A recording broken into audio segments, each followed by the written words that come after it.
20-10 პირდაპირ ეთერში ბრუნდება რუსეთის სანიტარული სამსახურის წარმომადგენლის განცხადებით თურქეთის მიმართ დაწესებულმა ემბარგომ მეზობელი ქვეყნები გაახარა და ეს ინფორმაცია პოზიტიურად მიიღო საქართველომ, ასევე სომხეთმა და აზერბაიჯანმა. Როგორ მიიღო საქართველოს სოფლის მეურნეობის მინისტრმა ეს განცხადება? ოთარ დანელია უპასუხებს ჩვენ შეკითხვებს. ბატონო ოთარ, მოგესალმებით, ძალიან დიდი მადლობა რომ დაგვეთმეთ დრო. ბატონო ოთარ, საქართველოს ეკონომიკას და სოფლის მეურნეობის სფეროზე თქვათ რა სახის როგორ შეიძლება აისახოს რუსულ-თურქული დაპირისპირება? Სამშვიდობის, მე ვესალმებ ტელემაყურებელს. მე ვიტყოდი, რომ გამომდინარე იმ მიდგომებიდან და სტრატეგიიდან, რაც ჩვენ გვაქვს დასახული, ეს ხშირად ცვალებადობას არ ექვემდებარება ზოგადად. ჩვენ გვესმის ჩვენი გეოპოლიტიკური მდებარეობა და შესაბამისად ჩვენ თანმიმდევრულად მივყვებით იმ გეგმას, ძალიან გეგმა ზომიერად შეიძლება ითქვას, რომელიც გვაქვს დასახული, რომელიც ითვალისწინებს ექსპორტის ხელშეწყობას, თვითუზრუნველყოფის მაქსიმალურ ხელშეწყობას და რა თქმა უნდა ბაზრების დივერსიფიკაციას. შესაბამისად მე ვერ ვიტყოდი, რომ რაიმე განსაკუთრებული ცვლილებები იქნება. ერთადერთი რა თქმა უნდა ხაზი უნდა გავუსვათ, რომ ეს არავის ინტერესში არ შედის ნამდვილად ის რაც ხდება რეგიონში და ის ურთიერთობა რაც ბოლო პერიოდში ვითარდება ამ ორ ქვეყანას შორის, პირიქით ეს შესაძლოა დიდი პრობლემა იყოს რეგიონისთვის და ჩვენ დიდი იმედი გვაქვს, რომ ძალიან მალე ეს ჩადგება ჩვეულ კალაპოტში და დარეგულირდება. ამიტომ ჩვენ ნამდვილად პირველ რიგში ეს ალბათ ასევე უნდა ითქვას, რომ არასწორია ნებისმიერმა ქვეყანამ, ესე ვთქვათ, ხელი მოითხოვს ნებისმიერ სხვა ქვეყნის გამოწვევებზე და ბუნებრივია საქართველოს ამ შემთხვევაში ნამდვილად არ გეგმავს რაიმე განსაკუთრებულ სამგარემოებიდან გამომდინარე. ექსპორტის ზრდის თაობაზე თქვენ განაცხადეთ, რომ რუსეთთან დამატებითი მოლაპარაკებები არ მიმდინარეობს. არ ხედავთ, ანუ არ არსებობს ამის აუცილებლობა. ჩვენ მიზეზი არ გვჭირდება იმისთვის, რომ რუსეთთან მქონდეს კომუნიკაცია უწყებების დონეზე, როგორც ეს აქამდე ხდებოდა კონსულტაციების დონეზე, იმიტომ რომ ესეც არის თანმდევი პროცესი. ამ გარემოებიდან და მოცემულობიდან გამომდინარე, ჩვენ განსაკუთრებული ღონისძიებები ნამდვილად არ გაგვიტარებია, ჩვენ ამას არ ვაპირებთ, ჩვენ ვეთანამშრომლებით მაქსიმალურად იმ ფორმატით, რა ფორმატითაც ეს ხდებოდა, პერიოდულად მოგესალმებით იმართება კონსულტაციები ჩვენ შესაბამის უწყებებს შორის, ეს არის ფიტოსანიტარული მიმართულება და ასე შემდეგ. და ჩვეულ რიტმში თანამშრომლობთ შეიძლება ასე ითქვას, ისიც უწყებების დონეზე, რა თქმა უნდა, ჩვენ ოფიციალური თანამშრომლობა არ აქვს. კი ბატონო, თურქეთი ჩვენი მთავარი შეიძლება ასე ვთქვას სავაჭრო პარტნიორია და ამავდროულად პოლიტიკური პარტნიორიც არის. გადაწყვეტილება და პოზიცია, რომელიც თქვენ განგვესმის ბოლო ორი დღის განმავლობაში, აი ოფიციალური რუსეთის განცხადების მიუხედავად. ეს შეიძლება ითქვას, რომ არის პოლიტიკური განცხადება, პოლიტიკური სარჩულის მქონე, თუ ამის საჭიროებას მართველი გუნდი ამ შემთხვევაში თქვენ რეალურად ვერ ხედავთ. თქვენ გულისხმობთ არსებული მდგომარეობიდან გამომდინარე დამატებით მოლაპარაკებებს. არა, რა თქმა უნდა, ჩვენ პირველ რიგში უნდა გავითვალისწინოთ ის მოცემულობა, რაც საქართველოსა და რუსეთს შორის არის, ამიტომ ამ ურთიერთობის ფორმატის ფარგლებში ასევე შესაბამისი კომუნიკაციის საშუალებები და ვიყენებთ ამ კომუნიკაციის საშუალებებს და ამიტომ რაღაც განსხვავებული მიდგომების ძებნა ჩვენ ნამდვილად არ დაგვიწყია. ჩვეულ რიტმში ვაგრძელებთ თანამშრომლობას ისე უწყებების დონეზე და შესაბამისად მე არ მგონია, რომ ამ ეტაპზე რაიმე განსაკუთრებული ღონისძიებები უნდა გავატაროთ. საინტერესო ასევე ბატონო ოთარ, თქვათ, რამდენად ხელშესახები ეკონომიკური სარგებელი მიიღო ქართულმა ბიზნესმა რუსეთთან ურთიერთობით? რა თქმა უნდა, ხელშესახები ეს არის, რუსეთის ბაზარი არის ერთ-ერთი ყველაზე დიდი ბაზარი. მე მინდა ასევე შეგახსენოთ, რომ ჩვენ გარკვეულწილად გქონდა ვარდნა უკრაინულ ბაზარზე, უკრაინა ერთ-ერთი ჩვენი სერიოზული სავაჭრო, უმსხვილესი სავაჭრო პარტნიორი იყო და შესაბამისად გამომდინარე იქიდან რაც იქ ხდება, ჩვენ გქონდა სერიოზული კლება ექსპორტის კუთხით. ისედაც 2015 წელი 2014 წელს არ გავს არც ერთი მიმართულებით ეკონომიკის თვალსაზრისით, ეს ჩვენ არაერთგზის ვნახეთ. და ბუნებრივია არც სოფლის მეურნეობაა გამონაკლისი, იმიტომ რომ ეს კიდევ უფრო სპეციფიური და სენსიტიური დარგია, შეიძლება ასე ითქვას. ამიტომ ნებისმიერი ბაზარი მე ხშირად მithქვამს, რომ ჩვენ არ აქვს იმის მოფუნება, რომ ვიღაცის შეხედულებისამებრ ვარჩიოთ ბაზრები. ჩვენთვის ნებისმიერი ბაზარი არის მოსაფრთხილებელი, ჩვენთვის ნებისმიერი ბაზარი არის ძალიან მნიშვნელოვანი, იმიტომ რომ არა მხოლოდ ჩვენთვის, ძალიან ბევრი ქვეყნისთვის, აბსოლუტურად ძლიერი ეკონომიკის მქონე ქვეყნისთვის, რუსეთის ბაზარი და სხვა ბაზრები ზოგადად არის ძალიან მნიშვნელოვანი. მოგეხსენებათ, ჩვენ გვაქვს დივერსიფიკაციის პოლიტიკა, რომელიც ჯერ კიდევ გასული წლის მიწურულს დავიწყეთ და მნიშვნელოვანი ზრდა გვაქვს სხვა ბაზრებს, ეს გახლავთ იაპონია, ეს გახლავთ ჩინეთი, ეს გახლავთ ევროპა, ზოგადად ევროკავშირი. მოგვიანებით ავსვით, მანამდე მაინტერესებს ბატონო თარ ქართული სოფლის მეურნეობის პროდუქციის გატანის მიმართულებით, თქვათ, იყო თუ არა რაიმე ტიპის შეფერხებები? აბსოლუტურად არ ყოფილა არანაირი შეფასებები, არ ყოფილა ასეთი, იყო რამოდენიმე ტექნიკური ხასიათის ნიუანსი, რომელიც უბრალოდ ესე ვთქვათ, რამოდენიმეჯერ დაიწერა, მაგრამ ეს იყო მხოლოდ დოკუმენტალური ნაწილი და არაფერი, ესე ვთქვათ, სერიოზული არ ყოფილა და არსად პრობლემა ჩვენ არ შეგვიძლია. საინტერესოა ამოდროულად, როცა თქვენ ამბობთ, რომ ქართულმა ბიზნესმა რუსული ბაზრიდან ხელშესახები მოგება და ვთქვათ, რაღაცა კონკრეტული, ვთქვათ, მსარგებელი მიიღო, ბიზნესის რა ნაწილზე, რა სეგმენტზე ვიზია არის საუბარი, უფრო კონკრეტულად რომ რა თქმა უნდა, პირველ რიგში ჩვენ ვსაუბრობთ მეღვინეობაზე, ეს არის მინერალური წყლები, თხილის ექსპორტი იყო მნიშვნელოვნად გაზრდილი, თუმცა ეს მხოლოდ რუსეთზე არ არის საუბარი, რა თქმა უნდა, უბრალოდ რუსეთი ერთ-ერთი უმსხვილესი ბაზარია ბუნებრივია და ეკონომიკურად ამას აქვს ძალიან დიდი დატვირთვა. თუმცა კიდევ ერთხელ ვამბობ, ჩვენ რა თქმა უნდა მესმის რომ მოგვიანებით. კი ბატონო, თუმცა ამჯერად მაინც რუსულ ბაზარზე მაინტერესებს საწყის ეტაპზე არსებული ვითარების გათვალისწინებით. მას არასტაბილურ გარემოდ მიიჩნევენ ამ დრომდე და ერთ-ერთ მაგალითად ბოლო პერიოდში განვითარებულ მოვლენებსაც ასახელებენ ბუნებრივად თურქულ-რუსულ დაპირისპირებას გულისხმობ ამ შემთხვევაში ვთქვათ აღარაფერს ვამბობ იგივე ვთქვათ საქართველოს გამოცდილებაზე წარსულ გამოცდილებაზე ამ ვითარების გათვალისწინებით ბატონო ქართული ბიზნესი რამდენად არის ზოგადად დამოკიდებული რუსულ ბაზარზე ეს შეკითხვა და ამ მიმართულებით ბრალდებები იგივე მართული გუნდის მისამართით საკმაოდ ხშირად ისმის ოპოზიციით ქართული აგროსასწავლო პროდუქციის ექსპორტის 35% უკვე მოდის ევროკავშირის ქვეყნებს. შესაბამისად ეს ტენდენცია ჩვენ თუ დავაკვირდებით, ზოგადად ეს არ არის ესე ვთქვათ ხელოვნური პროცესი, ეს არის ხელშეწყობილი პროცესი, რომ ჩვენ დივერსიფიკაციის კუთხით მივეხმაროთ, მაგრამ მნიშვნელოვანი აღინიშნოს, რომ ევროკავშირის წილი იმატებს და ძირითადად ეს ხდება დსთ-ის ქვეყნების ხარჯზე, ეს ბუნებრივად ხდება ასე და მე ვერ ვიტყოდი, რომ ძალიან არის დამოკიდებული. რა თქმა უნდა, როდესაც ჩვენ ვსაუბრობთ ბაზრებზე, რისკი ახლავს ნებისმიერ ბაზარს.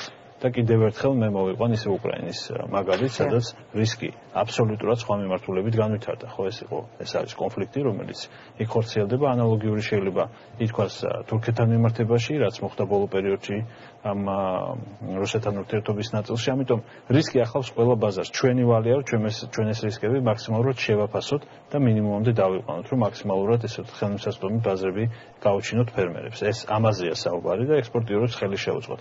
ამ შემთხვევაში მე ვიტყოდი, რომ ყველა ბაზარზე შესაძლოა იყოს რისკი და ამიტომ დივერსიფიკაცია ანიშნავს ერთი კონკრეტული ქვეყნისგან ან რამოდენიმე კონკრეტული ქვეყნისგან დივერსიფიკაციას, ან რომელიმე კონკრეტული ბაზისგან დივერსიფიკაციას. ეს გლობალური პროცესია და ეხება აბსოლუტურად ყველა ქვეყანას და მაქსიმალურად ხელი უნდა შეეწყოს, რომ ჩვენ ყველა ბაზართან გქონდეს ვსტომა. ბატონო, როდესაც ბაზრების დივერსიფიცირებაზე ვსაუბრობთ, ბუნებრივია ლოგიკურად ჩნდება შეკითხვა, რომ იგივე ვთქვათ ევროკავშირის 500 მილიონიანი ბაზრის ათვისება ქართულმა ბიზნესმა, ვთქვათ, რა მასშტაბით შეძლო და რა მასშტაბით მოახერხა. კი ბატონო, მე მოგახსენებ დაახლოებით 40-45 მილიონიანი ზრდა არის დოლარის ექსპორტის თვალსაზრისით, მაგრამ ჯერ კიდევ წელი არ დასრულებულა დეკემბერი საკმაოდ მნიშვნელოვანი წელია ჩვენს ნაწილში, ჩვენ დარგში ექსპორტისა და იმპორტის მაჩვენებლებში და საკმაოდ შეიძლება სერიოზულად შეიცვალოს მონაცემები. და 35% ეს არის მესამეზე გაცილებით მეტი და ეს არის მხოლოდ DCFTA-ის შემდეგ, ანუ ასე ვთქვათ, თავისუფალი სავაჭრო სივრცის შემდეგ პირველი, ასე ვთქვათ, სერიოზული შედეგი, რომელიც ციფრებში აისახება. ჩვენ ასევე ხაზი უნდა გავუსვათ იმას, რომ პრაქტიკულად წლების მანძილზე საქართველოში აგროსასწავლო პროდუქციები მაინდა-მაინც დამატებული ღირებულებით არ გამოირჩეოდა. ანუ ძირითადად იყო პირველადი წარმოება. ეს ჯაჭვური წარმოების ციკლი შემოვიდა ახლა ჩვენ ახალი 139 საწარმო გვაქვს, 660-ზე მეტი გადაიარაღებული საწარმო გვაქვს, 59 მილიონიდან მილიარდ ლარამდე ესე ვთქვათ, ფინანსური мотиваცია გაჩნდა დარგში და შესაბამისად ამას დრო სჭირდება. ანუ ის რომ ჩვენ ვიღაცამ ესე ვთქვათ, კარი გაგვიღო და იმ დღესვე ჩვენ მომზადებული გვაქვს ის პროდუქცია, რომელიც შეიძლება ძალიან დიდი რაოდენობით გავიდეს, ეს ნამდვილად ასე არ არის, იმიტომ რომ ჩვენ შიდა გამოწვევები გვაქვს, მათ შორის არის თვითუზრუნველყოფის თემები. ჩვენ ხშირად ვსაუბრობთ, ხო, შემოდის ხილი, შემოდის ბოსტნეული. ეს ტენდენცია იკლებს. ჩვენ სავაჭრო სალდოზე როცა ვსაუბრობთ, დაახლოებით 380 მილიონი დოლარის ფარგლებშია სავაჭრო, რომელიც იყო 700 მილიონ დოლარზე მეტი სხვადასხვა. ანუ 2-3 წლის მანძილზე ეს იკლებს და ჩვენ ვფიქრობთ, რომ 2-3 წლის თავზე ალბათ შეიძლება პოზიტიურ სალდოზე გადავიდეთ აგროსასწავლო ექსპორტის ნაწილში.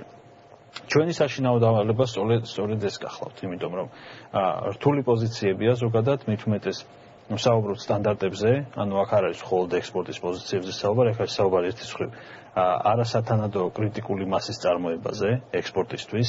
აქ საუბარი არის სტანდარტიზაციაზე და სტანდარტების დანერგვაზე, რომელსაც თვითონ სჭირდება გარკვეული ვადა იმისთვის, რომ მიანიჭონ გარკვეულ ბიზნეს აქტივობებს, სერტიფიცირება იქნება ეს თუ მიკვლევადობის თუ ასე ვთქვათ, კეთილსაიმედოობის შესაბამისი სერტიფიცირება და სტანდარტები და შემდეგ მოხდეს ამის ექსპორტი, უკვე მოიძიოს ბაზრები და ამაში მარკეტინგულად რა თქმა უნდა დაეხმაროს სახელმწიფო. სტანდარტებთან დაკავშირებით აუცილებლად ნაკითხოთ ბატონო, ქართული პროდუქცია ზოგადად თქვათ, რამდენად შეესაბამება ამ ევროპულ სტანდარტებს, ექსპერტთა ნაწილი სწორედ სტანდარტებთან შეუსაბამობას ასახელებენ ერთ-ერთ თქვათ ხელისშემშელ ფაქტორად. სტანდარტები არის ერთ-ერთი გამოწვევა, ეს არ არის ხელისშემშელი ფაქტორი, იმიტომ რომ ჩვენ ვეხმარებით ბიზნესს, უფინანსებს. საინტერესოა ამ მიმართულებით თქვათ სახელმწიფო ხელისუფლება. ეს არის Global Gap, HACCP, ეს არის ISO სერტიფიცირება, ძალიან ბევრი სხვადასხვა სტანდარტი, რომელიც მიკვლევადობის პრობლემაა ზოგადად საქართველოში, როდესაც ჩვენ სტანდარტებზე ვსაუბრობთ. ანუ ამას სჭირდება დრო, იმიტომ რომ არსებობს მეთოდოლოგია. მეთოდოლოგია არის საერთაშორისო, ანუ ერთიანი სტანდარტები და მიდგომები არსებობს და შესაბამისად ეს უნდა დაკმაყოფილდეს. ამას სჭირდება დაკვირვება, ამას სჭირდება დრო. და უკვე საბოლოო ჯამში იღებს იმ შესაბამის. რა პერიოდზე, როდესაც დროზე ვსაუბრობთ რა? გააჩნია რა ტიპის სერტიფიცირებაზეა საუბარი.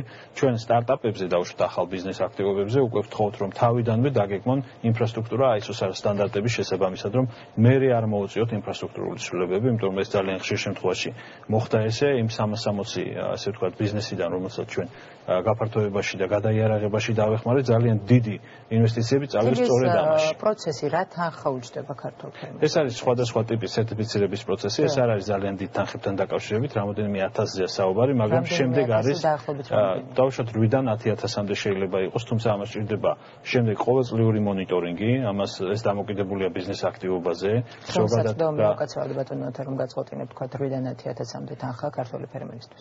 ჩვენ ვეხმარებით ამაში.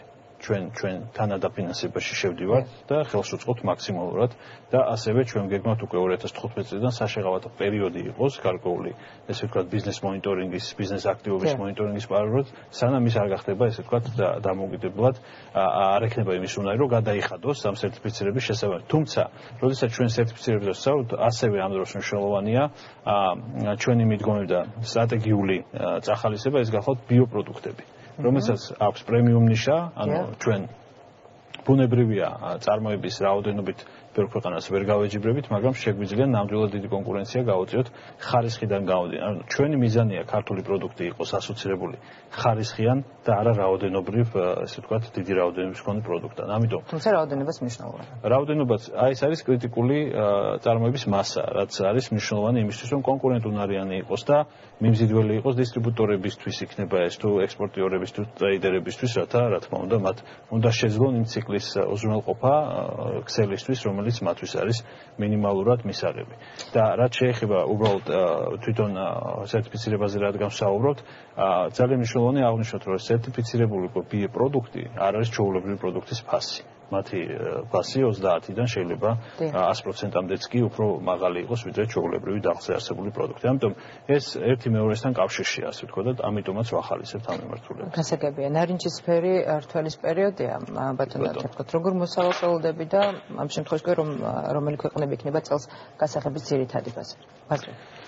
ძირითადი ბაზრები არის ტრადიციული, ეს არის უკრაინა, ბელორუსი, სომხეთი, აზერბაიჯანი, რა თქმა უნდა, რუსეთი ამ შემთხვევაში და ტრადიციულად, ესე ვთქვათ, უბრალოდ აქ არის ერთი მნიშვნელოვანი გარემოება, რომელიც თანხვედრაშია იმ მიდგომებთან და იმ, ესე ვთქვათ, პროექტებთან, რომელსაც საქართველოს ხელისუფლების ხელშეწყობით რამოდენიმე სტრუქტურა, მათ შორის სოფლის მეურნეობა, ეკონომიკის სამინისტრო და სხვა ახორციელებს და ეს გახლავთ ის საწარმოები და გადამამუშავებელი ახალი სიმძლავრეები, რომელიც არ არსებობდა თუნდაც 3-4-5 წლის წინ. ჩვენ წელს დაგვემატა კიდევ ახალი სიმძლავრე, ანუ აქ საუბარი არ არის, საუბარია იმაზე, რომ ქართული მანდარინი რეალურად ჩვენ, როდესაც უკვე შარშან გავიდა ექსპორტზე, ჩნდებოდა ეჭვი, რომ ეს ევროპულია თუ ქართულია, იმდენად ესე ვთქვათ, მაღალ სტანდარტებით იყო წარმოდგენილი, აქ არის შეფუთვაზე, აქ არის დამუშავებაზე, ეტიკეტირებაზე და ასე შემდეგ. ამიტომ დაიხვეწა ეს ყველაფერი, რომ რეალიზაციის პრობლემა პრაქტიკულად არ არსებობს.